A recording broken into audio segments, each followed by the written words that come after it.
नमस्कार। आज आपण आहोत सांगली जिल्हाधिकारी कार्यालयासमोर आणि सांगली जिल्हाधिकारी कार्यालयासमोर जे उपोषण चालू आहे ते म्हणजे की मैशाळ योजनेचे जे ओव्हरफ्लो झाले होते त्या ओव्हरफ्लो झालेल्या अधिकाऱ्यांच्यावर जी कारवाई करायची होती ती कारवाई का प्रलंबित आहे याच्यासाठी आहे। आणि दुसरा प्रश्न असा होता की टंचाई निधीतून शेतकऱ्यांना पाणी मिळालं पाहिजे यासाठी राष्ट्रवादीचे जिल्हा संघटक विज्ञान माने हे उपोषण करत आहेत। आणि या उपोषणस्थळी आता राष्ट्रवादीचे मनोज बाबा शिंदे म्हैसाळकर हे आलेले आहेत, तसेच विराज नाईक यांनी सुद्धा आता भेट दिलेली आहे। आणि आता सगळ्यात महत्त्वाचा जो प्रश्न आहे तो म्हणजे आता जतचे एक शेतकरी आहेत जे संभाजी पडोळकर म्हणून आहेत, यांच्याकडून आपण जाणून घेऊयात की जतला आता म्हैसाळचं पाणी पोहोचलेलं आहे आणि पालकमंत्री म्हणतायत की म्हैसाळच्या पाण्यानं तिथं अतिशय चांगलं समाधान झालेलं आहे, जतला पाणी मिळालेलं आहे, कानाकोपऱ्यात जतच्या पाणी गेलेलं आहे असं पालकमंत्री म्हणालेत। मात्र आता आपल्याबरोबर आहेत संभाजी पडोळकर जे जतचे शेतकरी आहेत, आपण त्यांच्याकडून हकीकत जाणून घेऊया की म्हैसाळला नेमकं पाणी मिळालंय का ते। नमस्कार। नमस्ते। मला सांगा तुम्ही कुठनं आलात आणि कुठल्या एरियातनं जतच्या आलेला आहात आणि जतला पाणी मिळालंय का?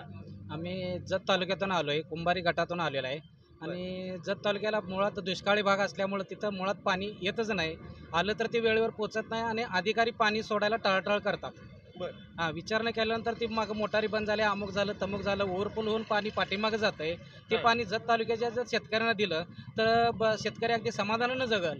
आणि ज्या तालुक्यात आमदारकीची स्वप्न पालकमंत्र्यांना पाहिली किंवा स्टँड झालं त्या तालुक्याच्या ह्याच्यावर त्या पालकमंत्र्याचं दुर्लक्ष आहे मुळात जाणून बुजून।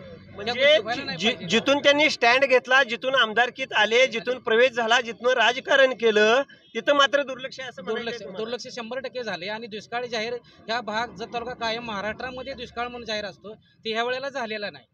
बरोबर, म्हणजे जत तालुक्याकडे पालकमंत्र्यांनी जाणून बुजून दुर्लक्ष झाले। हो, झालेच असं।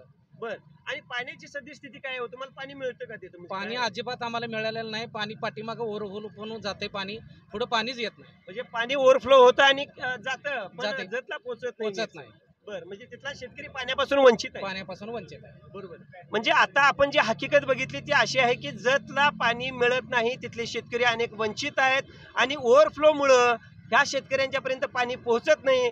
जिथून हे आता सांगली जिल्ह्याचे जे पालकमंत्री आहेत सुरेश खाडे हे जिथून निवडून आले, जिथून त्यांनी आमदारकीची स्वप्न बघितली तोच भाग आता त्यांनी वंचित ठेवलेला आहे, तिकडं पूर्णतः दुर्लक्ष आहे असं आता संभाजी पडोळकर जे जतचे शेतकरी आहेत ते म्हणालेत। मी मल्हारी ओमासे, लीड महाराष्ट्र।